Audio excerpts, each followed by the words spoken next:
ಸ್ನೇಹಿತರೆ, ಸಂಭೋಗ ಆದ ನಂತರ ತಕ್ಷಣ ಎದ್ದು ಹೋಗುವುದು ಸರಿಯೇ ಅಥವಾ ಸ್ವಲ್ಪ ಸಮಯ ಮಲಗುವುದು ಮುಖ್ಯವೇ? ಈ ಪ್ರಶ್ನೆ ಬಹಳ ಜನರಿಗೆ ಇದೆ. ಆದರೆ ಸರಿಯಾದ ಮಾಹಿತಿ ಎಲ್ಲರಿಗೂ ಗೊತ್ತಿಲ್ಲ. ಇಂದು ನಾವು ಈ ವಿಷಯವನ್ನು ಸರಳವಾಗಿ, ವೈಜ್ಞಾನಿಕವಾಗಿ ಮತ್ತು ಉಪಯುಕ್ತವಾಗಿ ತಿಳಿದುಕೊಳ್ಳೋಣ.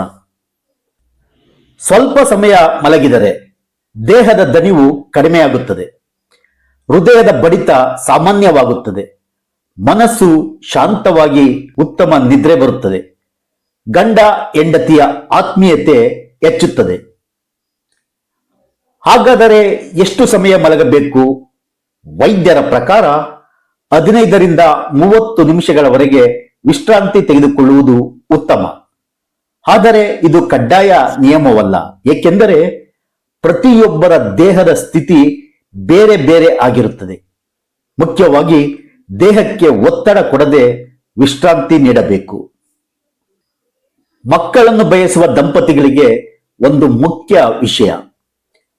ಸಂಭೋಗದ ನಂತರ ಮಹಿಳೆ ಸುಮಾರು 15ರಿಂದ 20 ನಿಮಿಷ ಹಾಸಿಗೆಯಲ್ಲೇ ಮಲಗಿದರೆ ವೀರ್ಯಾಣುಗಳು ಗರ್ಭಾಶಯದ ಕಡೆ ಸಾಗಲು ಸಹಾಯವಾಗಬಹುದು ಎಂದು ಕೆಲವು ವೈದ್ಯರು ಹೇಳುತ್ತಾರೆ.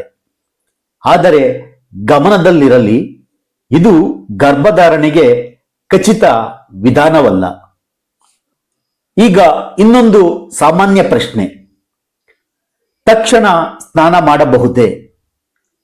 ತಕ್ಷಣ ತಣ್ಣೀರು ಸ್ನಾನ ಮಾಡುವುದನ್ನು ತಪ್ಪಿಸುವುದು ಉತ್ತಮ.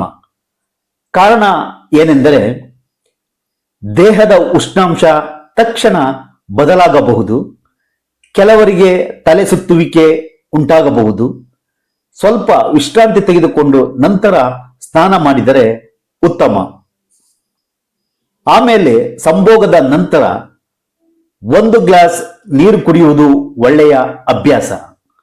ಇದು ದೇಹವನ್ನು ಹೈಡ್ರೇಟ್ ಮಾಡುತ್ತದೆ, ಶಕ್ತಿ ನೀಡುತ್ತದೆ, ದಣಿವು ಕಡಿಮೆ ಮಾಡುತ್ತದೆ.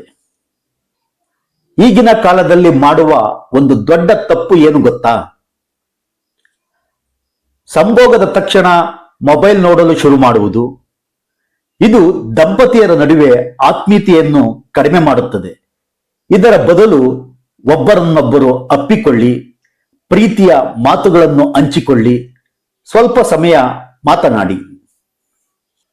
ಸಂಭೋಗದ ನಂತರ ಈ ಲಕ್ಷಣಗಳು ಕಂಡು ಬಂದರೆ ತೀವ್ರ ಬೆನ್ನು ನೋವು, ತಲೆ ಸುತ್ತುವಿಕೆ, ಉಸಿರಾಟದ ತೊಂದರೆ, ರಕ್ತಸ್ರಾವ ಇವು ಕಂಡು ಬಂದಲ್ಲಿ ತಕ್ಷಣ ವೈದ್ಯರನ್ನು ಸಂಪರ್ಕಿಸಬೇಕು. ಸಂಭೋಗದ ನಂತರ ತಪ್ಪಿಸಬೇಕಾದ ಕೆಲವು ಮುಖ್ಯ ವಿಷಯಗಳು ಯಾವುವೆಂದರೆ: ತಕ್ಷಣ ಭಾರವಾದ ಕೆಲಸ ಮಾಡುವುದು, ತಣ್ಣೀರು ಸ್ನಾನ ಮಾಡುವುದು, ಜಗಳ ಅಥವಾ ಒತ್ತಡದ ಮಾತುಗಳು, ಹೆಚ್ಚು ಊಟ ಮಾಡುವುದು, ದೇಹದ ಸ್ವಚ್ಛತೆಯನ್ನು ನಿರ್ಲಕ್ಷಿಸುವುದು. ಕೊನೆಯದಾಗಿ, ಸಂಭೋಗದ ನಂತರ 15ರಿಂದ 30 ನಿಮಿಷ ಮಲಗುವುದು ದೇಹ ಮತ್ತು ಮನಸ್ಸಿಗೆ ಒಳ್ಳೆಯದು.